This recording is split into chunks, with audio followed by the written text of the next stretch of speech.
आज আমি বানাচ্ছি বাঙালিদের হারিয়ে যাওয়া একটা রেসিপি মুগ শ্যামলি। আমি পুরো ভিডিওতে স্টেপ বাই স্টেপ পুরো রেসিপিটি দেখিয়েছি। আপনারা অবশ্যই রান্নাটি দেখবেন এবং এই রান্নাটি করে আমাদের এই প্রিয় খাবারটিকে আপনাদের রান্নার মাধ্যমে বাঁচিয়ে রাখবেন।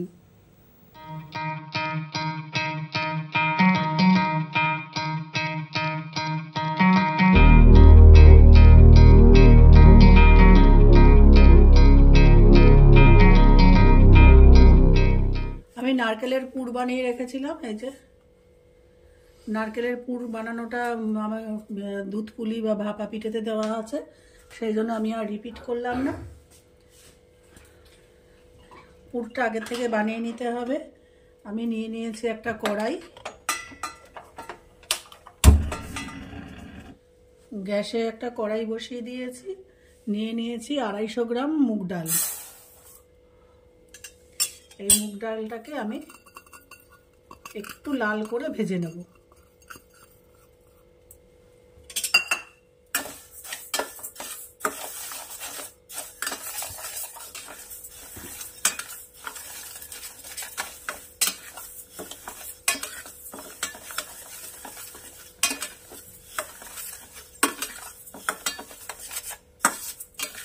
এটাকে অনবরত নাড়তে হবে, না হলে একটা দিক বেশি পুড়ে যাবে আর একটা দিক কম পোড়া থাকবে, কম ভাজা হবে। সেই জন্য অনবরত নাড়তে হবে। এর থেকে বেশি লাল করে ভাজবো না, একটু পুড়ে গেছে তলাটায়। আচ্ছা, এবার এর মধ্যে দিয়ে দেবো জল। জল দিয়ে এটাকে ধুয়ে নেব। এরকম নিয়ে ভালো করে 2-3 বার জল দিয়ে আমি ভালো করে ধুয়ে নেব। এটা ধুয়ে নিয়ে ফিরে আসছি আপনাদের কাছে। ভালো করে ধুয়ে নিয়ে এসেছি এই কড়াইয়ের মধ্যে। এবারে দিয়ে দেবো পরিমাণ মতন জল।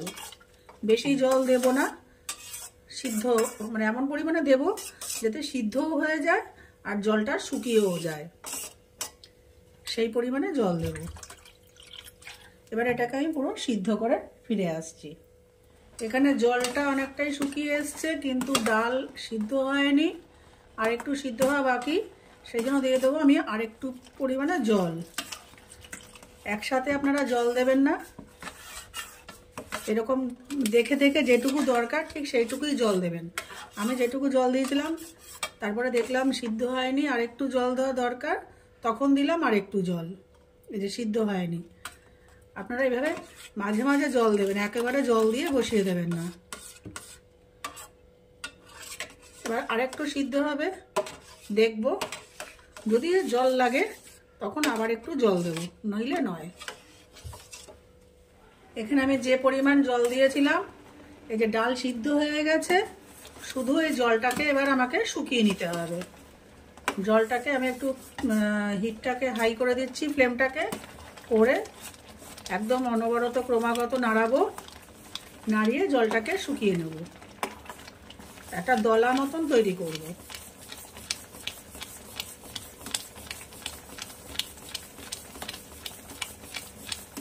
আমার রেসিপিগুলো যদি আপনাদের ভালো লেগে থাকে তাহলে আমার চ্যানেলটিকে অবশ্যই সাবস্ক্রাইব, লাইক, শেয়ার ও কমেন্ট করবেন।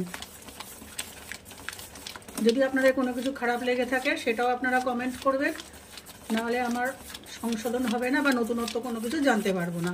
সবসময় ভালোটাই বলতে হবে এমন কোনো ব্যাপার নেই। আপনাদের যদি কোনো বিষয় খারাপ লেগে থাকে বা আপনারা যদি অন্যরকমভাবে রান্নাটা করেন, অবশ্যই আমার সাথে শেয়ার করতে পারেন। আমি ডালটাকে নাড়াতে নাড়াতে এরকম একটা মন্ড মতন করে নিয়েছি। এবার এটাকে আমি একটা থালায় ট্রান্সফার করে ঠান্ডা হতে দেবো। এটা কিন্তু ক্রমাগত নাড়াতে হবে, নাহলে পুড়ে যাবে, তলা দিয়ে তলা ধরে যাবে। পুরো এরকম একটা মন্ড মতন হয়ে আসলে এটাকে একটা থালায় ট্রান্সফার করে ঠান্ডা করে নিতে হবে। আমি এটাকে একটা থালায় ট্রান্সফার করে ঠান্ডা করে ফিরে আসছি আপনাদের কাছে। আমি মুগ ডাল সিদ্ধটাকে একটা থালায় নিয়ে নিয়েছি, গরম আছে, এখনো পুরো ঠান্ডা হয়নি। একটু ঠান্ডা করে নেওয়ার দরকার ছিল, কিন্তু সময়ভাবে ঠান্ডা করতে সময় নেই। এবার দিয়ে দিচ্ছি ময়দা। ময়দা আমি এখনই পুরোটা দেবো না, একটু একটু করে মাখবো, আর একটু একটু করে দেবো, যতটা দরকার ততটা দেব। একটু করে মাখবো, যদি দরকার হয় দেবো, নাহলে দেবো না।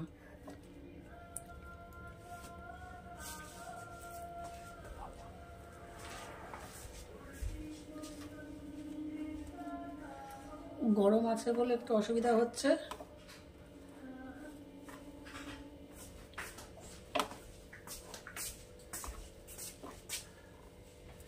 আচ্ছা, এখানে দিয়ে দেবো 1 টিএসপি একটু লবণ।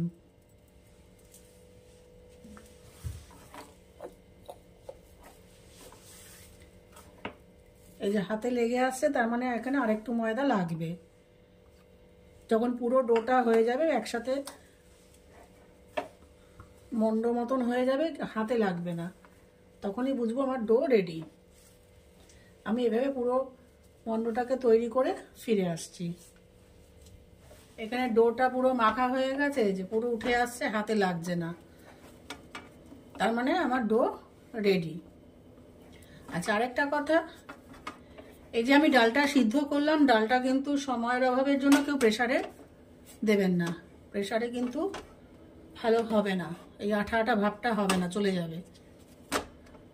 ডালের যে একটা সিদ্ধ করে যে একটা আঠা আঠা ভাব, সেটা চলে যাবে, প্রেসারে সিদ্ধ করা যাবে না। আর এই যে এটা ময়দা দিয়ে মাখলাম, এটা ময়দা দিয়ে মাখতে হবে, এটার সঙ্গে কিন্তু চালের গুঁড়ো যাবে না, এটা ময়দা দিয়ে ডোটা তৈরি করতে হবে। এবারে আমি এই ডো থেকে সমান পরিমাণের আমি কতগুলো লেচি কেটে আগের থেকে রাখবো। এরকম প্রত্যেকটা হাতের মাপে সমান পরিমাণে করব, তাহলে পুলিগুলো আমার সম পরিমাণে, মানে সমান সাইজের হবে, ছোট বড় হবে না। আমি সবকটা লেচি কেটে, এরকম সবকটা লেচি কেটে নেব, সমান পরিমাণে লেচি কেটে নেব। আমি পুরো লেচিগুলো এরকম তৈরি করে নিয়ে এসেছি। লেচির আকার বা আয়তন আপনারা আপনাদের পছন্দ মতন করবেন, ছোট করতে পারেন, তবে এর থেকে বেশি করা হলে ভালো লাগবে না। এবারে আমি এরকম লেচিগুলো গোল করে নেব, একটা বাটির মতন তৈরি করব।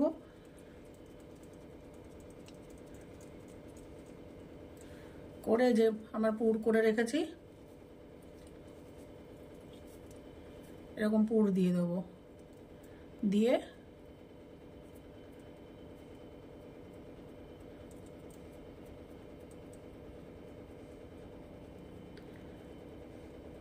আপনারা এরকম করেও মুখটাকে আটকে দিতে পারেন, বা এরকম করে যে এখন যেটা দেখাচ্ছি সেরকম করে দিলে একটু দেখার ভালো লাগে, দেখতে ভালো লাগে।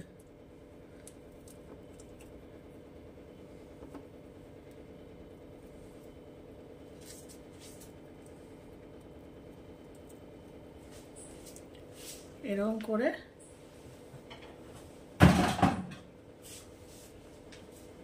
মুখটা আটকে নেব, এরকম করে মুখটা আটকে নেব। আপনারা লেচি ছোট করতে পারেন, ছোট করলে পুর ছোট করবেন, অল্প দেবেন। এই যেরকম করে লেচি ছোট করলে, যদি পরিমাণে বেশি করতে চান, এরকম ছোট লেচি করবেন, করে অল্প একটু পুর দেবেন।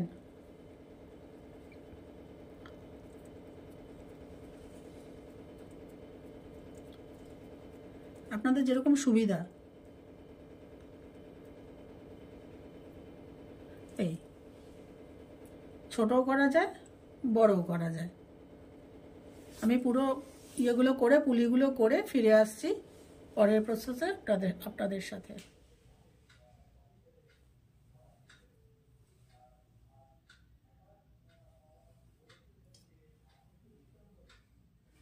গ্যাসে কড়াই বসিয়ে দিয়েছি, কড়াই গরম হয়ে গেছে।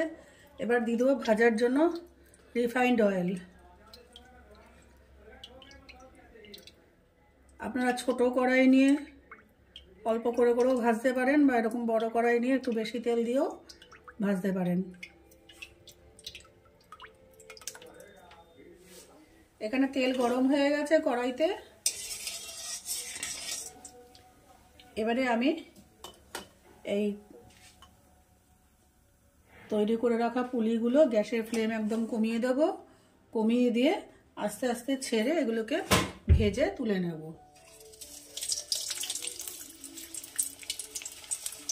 একসাথে বেশি দেব না, তাহলে ভেঙে যেতে পারে। এই 2-4টে করে দিয়ে তুলে নেব, ভেজে তুলে নেব। এই যে আপনারা এরকম ভাজা অবস্থাতেও রেখে দিতে পারেন, বা আরেকটু কড়া আরেকটু লাল করে ভেজেও তুলে রাখতে পারেন। আপনারা একটু কড়া ভাজা খেতে পছন্দ করেন না একটুখানি লাইট ভাজা খেতে পছন্দ করেন, সেই বুঝে আপনারা এটাকে ভাজবেন। আমি এরকম করে পুলিগুলোকে সব কটা ভেজে নিয়ে তারপরে প্রসেসে যাব। এই যে এর থেকে আমি বেশি আর ভাজবো না।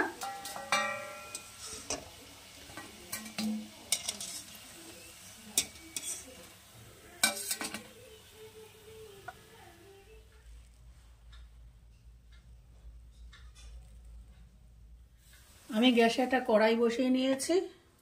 আমি পুলিগুলো আগে সব ভেজে নিয়েছি। এই যে পুলিগুলো আমি সব ভেজে নিয়েছি।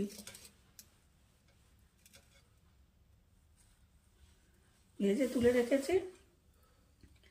এবারে গ্যাসে একটা কড়াই বসিয়েছি, দিয়ে দেবো সামান্য একটু জল।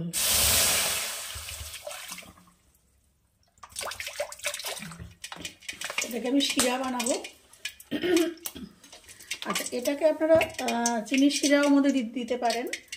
চিনির শিরা করার ক্ষেত্রে শিরাটা একদম পাতলা শিরা হবে, এক তারের শিরা যেটাকে বলে, সেইটা একদম ঘন শিরা হবে না।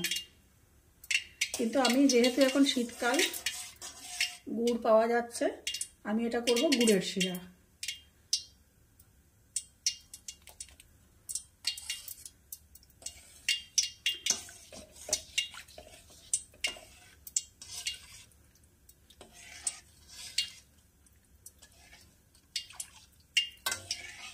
আর চিনির শিরা পাতলা করতে গেলে আপনারা যতটা পরিমাণে জল দেবেন তার 1/4 দেবেন চিনি। মিষ্টি যদি কম খান, আর যদি মিষ্টি বেশি খান তাহলে হাফ চিনি দেবেন। আর এটার পুরের ভিতরে তো মিষ্টি আছেই, উপরে বেশি মিষ্টি হলে, শিরাটা বেশি মিষ্টি হলে ভালো লাগবে না। জাস্ট এটা একটু ফুটে উঠবে। আমার রেসিপিগুলো যদি আপনাদের ভালো লেগে থাকে তাহলে আমার চ্যানেলটিকে অবশ্যই সাবস্ক্রাইব, লাইক, শেয়ার ও কমেন্ট করবেন।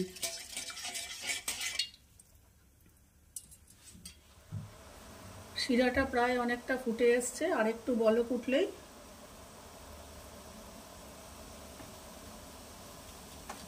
হয়ে এসছে।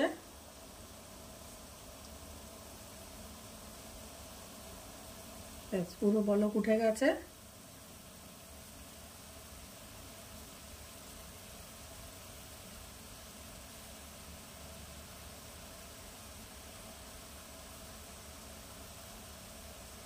আমি এবারে গ্যাসের ফ্লেম কমিয়ে দেবো। কমিয়ে দিয়ে এই ভেজে রাখা পুলিগুলো এর মধ্যে দিয়ে দেবো। গ্যাসের ফ্লেমটা বন্ধই করে দিলাম।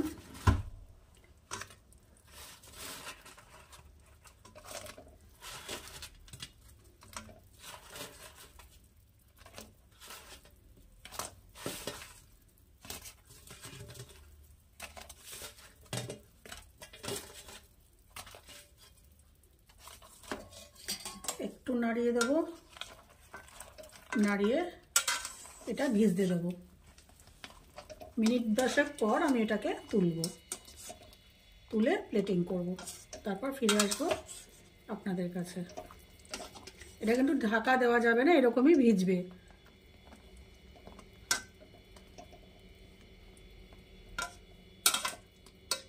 মিনিট 7-10 আপনারা বুঝে টাইমটা দেখবেন। যদি দেখেন পুরো ভিজে গেছে 7 মিনিটে, তাহলে তুলে ফেলবেন। যদি মনে করেন না একটু ভেজা দরকার, তাহলে একটু রাখবেন। কিন্তু রসে দিয়ে এটাকে ফোটানো যাবে না। ব্যাস, 10 মিনিট পর আমি এটাকে তুলে ফিরে আসছি আপনাদের কাছে।